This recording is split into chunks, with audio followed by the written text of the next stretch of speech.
Aí galera, tranquilo, na boa? A conversa de hoje vai ser sobre lugar de fala. Este conceito é muito importante, eu diria fundamental, para que as pessoas possam penetrar nos lugares de diálogo. Porque se nós não compreendermos este conceito, é difícil nos mantermos em condições de ter uma conversa, um diálogo fraterno e produtivo, principalmente com o outro. E aqui entende-se o outro, aquele que é diferente de mim. Por exemplo, olhem o meu fenótipo, né? E pense eu conversando com pessoas negras ou conversando com povos indígenas, né? Estes, de repente, podem ser compreendidos como o outro. E se eu não tiver uma abertura, uma reflexão prévia, eu posso cometer muitos equívocos nesta conversa com etnias ou com realidades que são muito diferentes da minha. Para isso, eu vou iniciar nossa conversa dizendo o que não é lugar de fala, tá? Ou melhor, o que esse conceito não quer dizer. Pois bem, este conceito não quer dizer limitação do diálogo. Esse conceito não quer dizer que determinadas pessoas não possam falar da realidade de outras. Com isso, eu pretendo dizer que, ao contrário, este conceito quer que todos se expressem e se expressem de maneira clara. Portanto, está equivocado aquele que argumenta dizendo que as pessoas que se utilizam deste pensamento, esse conceito lugar de fala, né, estariam se excluindo de determinados debates do tipo: como eu sou branco, não falo sobre os negros, e os negros que não são brancos não poderiam falar sobre os brancos. E assim, uma etnia, um povo indígena não pode falar sobre a minha realidade porque ele não está aqui onde eu estou. Pois bem, não é isso. Ao contrário, agora vamos ao que é. Este conceito quer justamente dar voz, dar vez a essas pessoas, a esses grupos que são invisibilizados. E por que são invisibilizados? Porque tem elites historicamente estabelecidas ou uma cultura historicamente, socialmente estabelecida que determina quem fala, né? Se eu pensar maior do que o Brasil, temos a cultura eurocêntrica, né? A Europa se fala, por ser mais antiga, por ser mais nobre, tende a ser tida como quem fala alguma espécie de verdade, né? Se nós pensarmos que no Brasil, né, pessoas brancas, pessoas da classe média alta, pessoas letradas, seriam elas que dominariam o conhecimento ou as verdades possíveis e, portanto, o que é diferente disso não é ouvido, ou é ouvido como um ruído, como algo, né, que deve ser abafado para que a verdade venha à luz. Eu sempre gosto de dar o exemplo da USP. Quando a gente chega na USP e olha, hoje no departamento de filosofia da USP, a Marilena Chauí se aposentou, acredito que só tem homens brancos professores. E aí quando a gente vai ao banheiro na USP, todas as mulheres que estão limpando o banheiro são mulheres negras, pobres, terceirizadas. E a gente não questiona isso, a gente naturaliza. A gente não entende por que só tem homens brancos dando aula e por que só tem mulheres negras limpando o banheiro. A gente naturalizou esses lugares. Então o lugar de fala a gente começa a desnaturalizar. Elas não estão ali porque elas querem ou porque elas não se esforçaram o suficiente. Elas estão ali porque essa sociedade é uma sociedade opressora que gera desigualdades. E esses homens estão nesses lugares porque são privilegiados por essas opressões dessas mulheres. Então a gente precisa começar a questionar, desnaturalizar o nosso olhar, chegar nos lugares, por que não tem pessoas negras aqui, sendo que o Brasil é um país de maioria negra? Por que a maioria das pessoas negras vivem nas favelas? Por que quando a gente liga a TV, a gente não vê pessoas negras ocupando aqueles espaços? A gente tem que começar a questionar a origem social das desigualdades. Então, o lugar de fala faz a gente questionar isso. Os grupos, quando falam, falam de um lugar social, né? Eles têm um conjunto de referenciais que justificam as suas falas, que orientam as suas falas, que dão densidade às suas falas, né? Seja, como eu disse, um povo indígena que quando fala das suas dores, das suas dificuldades, tem densidade, tem fidedignidade cultural, histórica, né? Porque falam das suas dores. E, portanto, realmente, ninguém pode falar por eles. Pode falar com eles, mas eles não podem ser substituídos por outra voz. Mas não há impedimento de falar, neste exemplo, sobre os povos indígenas, mas falaríamos com eles. Portanto, o lugar de fala significa que as pessoas deste lugar, quando falam, estão sustentadas por um contexto, né? E que, portanto, para que eu compreenda esta fala, esse contexto, eu preciso estudar esse contexto antes, conhecer esse contexto antes. Eu preciso me descentrar. Eu preciso sair do meu lugar de fala, né, para poder entender o outro.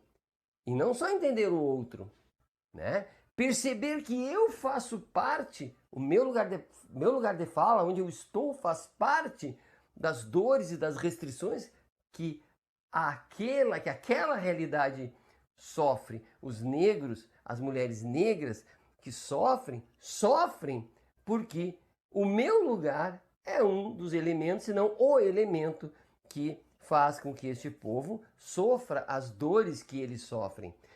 E, portanto, quando eu falo, o meu lugar de fala me justifica, inclusive nos meus preconceitos. Quando eu ajo com relação aos pobres, quando eu ajo em relação, não sei, a que realidade social de algum grupo e ajo de forma negativa, né? Eu só falo assim porque eu falo de uma história, de um contexto, né? Esse contexto me justifica.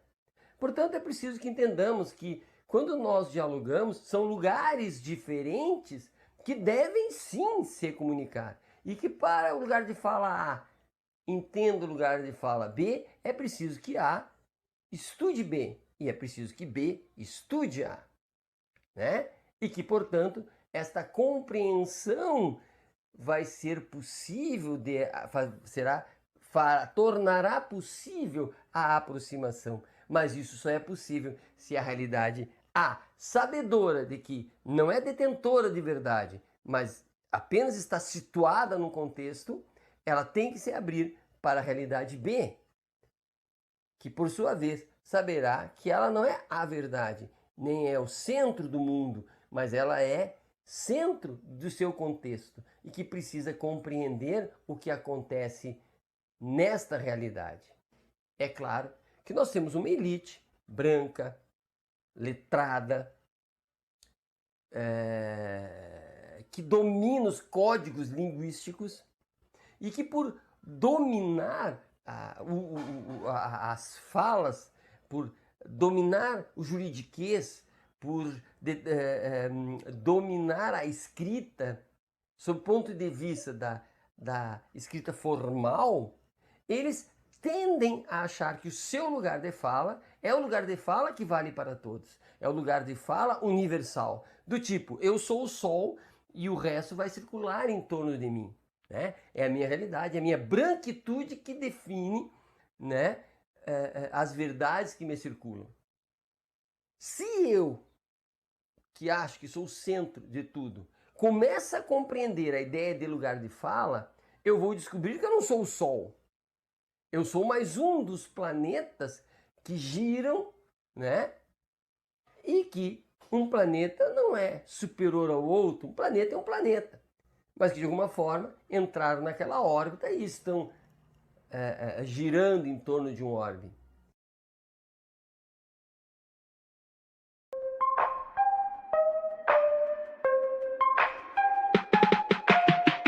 quando a gente fala de lugar de fala, a gente está falando de lugar social, de localização de poder dentro da estrutura e não a partir da vivência especificamente ou de experiência individual, que muitas vezes acaba sendo a confusão que as pessoas fazem. Então eu quero discutir como que o grupo social negro, por fazer parte desse grupo, compartilham experiências em comum e como que essas experiências elas são atravessadas dentro dessa matriz de dominação que impede que esses grupos existam em determinados espaços e como que esse grupo localizado no poder precisa começar a se pensar do que significa ser branco, do que significa pensar a questão racial a partir da branquitude, que tem todo um estudo sempre sobre os grupos subalternizados, né? E os grupos localizados no poder não se estudam, não se pensam. O que significa lugar de fala, o que significa esse homem branco pensar a partir desse lugar. Aquelas pessoas que hierarquicamente se sentem mais, elas hão de perceber, se começarem a trabalhar com esse conceito de que ela é apenas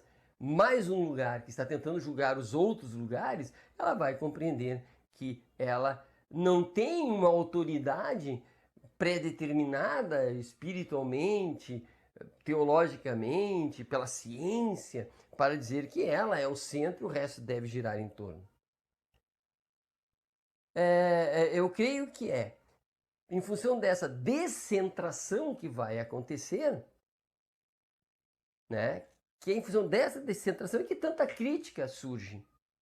E como eu disse lá no início, a principal crítica as pessoas que concebem este conceito de lugar de fala não querem ouvir outras verdades, do tipo branco fala com branco, preto fala com preto, indígena fala com indígena.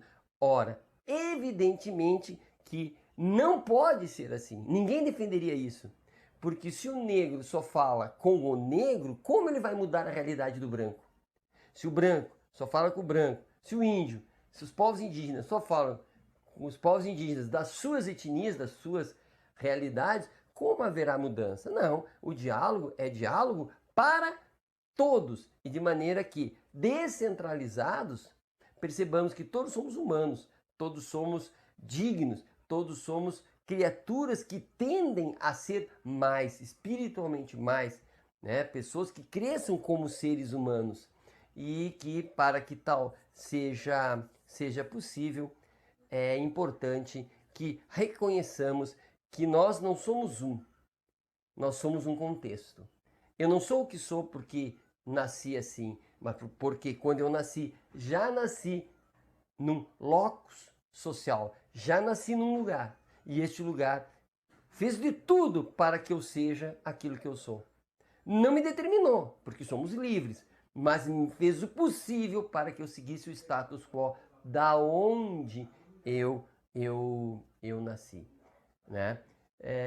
Portanto, para encerrar e na tentativa de esclarecer, tento resumir dizendo: lugar de fala é simples. Nós nascemos dentro de um contexto e somos responsáveis pela manutenção desse contexto, pela manutenção de uma centralidade que não me deixa compreender o outro. Ninguém é inocente, porque todos temos um lugar e geralmente lutamos para manter ou tendemos a manter esse lugar, por isso é tão difícil compreender o lugar dos outros. Abraço e até a próxima.